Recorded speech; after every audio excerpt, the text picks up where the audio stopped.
Hello guys, আসসালামু আলাইকুম। কেমন আছেন সবাই? আশা করি ভালো আছেন। আজ আমি আপনাদেরকে গরুর মাংস বোনা করে দেখাবো, একদম শুকনা বোনা।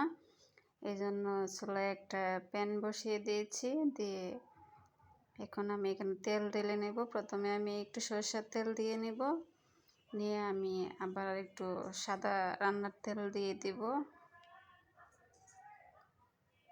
আমি সাদা রান্নার তেলটাও দিয়ে দিয়েছি, দিয়ে দিব পেঁয়াজ কুচি। আমি পেঁয়াজ কুচি দিয়েছি, একটা তেজপাতা মাঝখান থেকে চিড়ে দিয়ে দিয়েছি 2টা দারচিনি আর 3টা এলাচ দিয়ে আমি এখন পেঁয়াজটাকে ভেজে নিচ্ছি। আমি পেঁয়াজটাকে লাল লাল করে ভেজে নেব।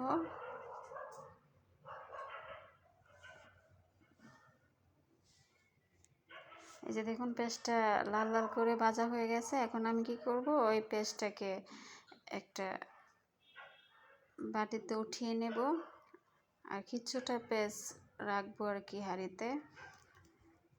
এখন আমি বাটা মশলাটা দিয়ে দেব। আমি দিয়ে দিচ্ছি আদা বাটা পরিমাণ মতো, এখন দিয়ে দেবো জিরা বাটা পরিমাণ মতো, দিয়ে দেবো রসুন বাটা, আর এখন দেব মিষ্টি জিরা বাটা। আমি সবসময় চেষ্টা করি মিষ্টি জিরা বাটাটা দেওয়ার জন্য। এটা মিষ্টি জিরা বাটা এতে করে, আর এটা হচ্ছে গরম মশলা বাটা। সব ধরনের মশলা আমি বেটে নিয়েছি, গরম মশলা, আর এটা হচ্ছে কাঁচামরিচ বাটা। এভাবে মানে মশলা দিয়ে মাংসটা রান্না করলে খুবই টেস্ট হয়, অনেক স্বাদ হয়। আর আমি সবসময় চেষ্টা করি বাটা মশলা দিয়ে রান্না করতে।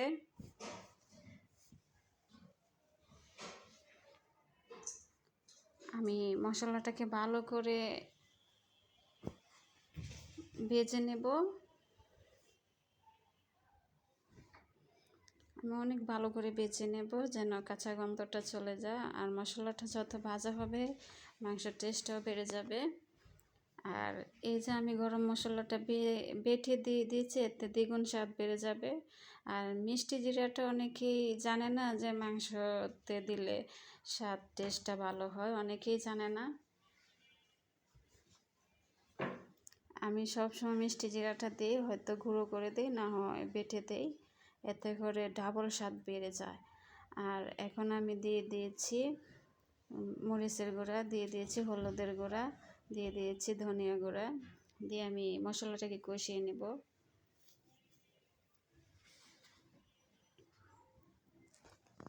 অনেকে মিষ্টি জিরা নামে চেনে, আবার অনেকে ওই মৌরি জিরা নামে চেনে, যে নামে চেনে আর কি। আর আমি মাংস রান্নাতে সবসময় জিরাটা ব্যবহার করি।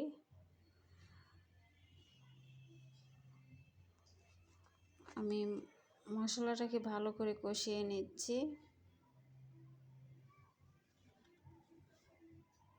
কষানোটা হয়ে গেছে, এখন আমি মাংসটা দিয়ে দিচ্ছি। এখানে 700 গ্রাম মাংস, একটু বেশি হবে আর কি।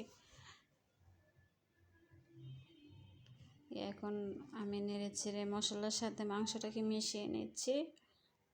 আর এইভাবে মাংসটাকে শুকনা বোনা করলে কি যে স্বাদ হয়, রুটি, পরোটা, সাদা ভাত, পোলাও সব কিছুর সাথে অনেক টেস্ট হয়। খিচুড়ি, মানে কি বলবো, আপনার রান্না করে খেলে বুঝতে পারবেন আর কি। আমি আবার একটু ঢাকনাটা উঠিয়ে আমি আরেকটু নাড়াচাড়া করে নিচ্ছি।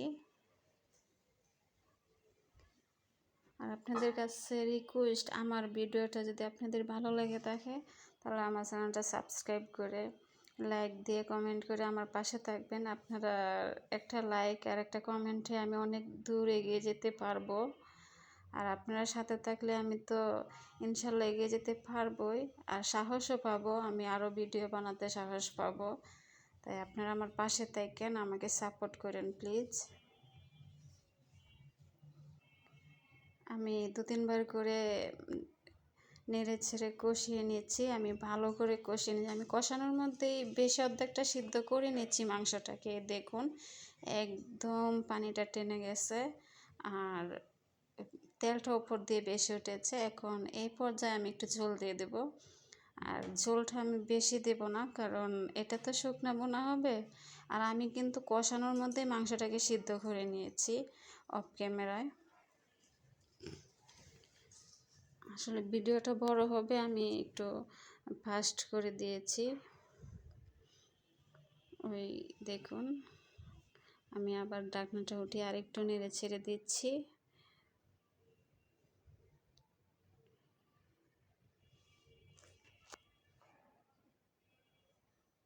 মাংসটাও সিদ্ধ হয়ে গেছে, অনেক সুন্দর সিদ্ধ হয়েছে, একদম পারফেক্ট। এখন এই পর্যায়ে এসে আমি কি করব, যে বেজে রাখা বেরেস্তা করা পেস্টটা এখন আমি দিয়ে দেব মাংসের উপরে। এইভাবে মাংস রান্নাটা করলে কিন্তু খুবই টেস্ট হয়, কি বলবো, আপনারা রান্না করে দেখতে পারেন। ওই যে দেখুন, আমি নেড়ে ছেড়ে মিশিয়ে নিচ্ছি। আর একদম ঝোল নেই, একদম শুকনো বোনা, একদম গায়ে লাগা লাগা। আর একটু আমি ঢাকনা দিয়ে আমি চুলার আঁচটা কমিয়ে দিয়েছি। এই পর্যায়ে এসে চুলার আঁচটা কমিয়ে দিয়েছি, একদম কমিয়ে লো আছে দিয়ে দিয়েছি। এই দেখুন, তেলটা কিন্তু উপরে বেশি উঠেছে, এখানে ঝোল নেই। তেলটা মানে বেশি উঠেছে, আর এখানে ঝোল নেই। ধন্যবাদ।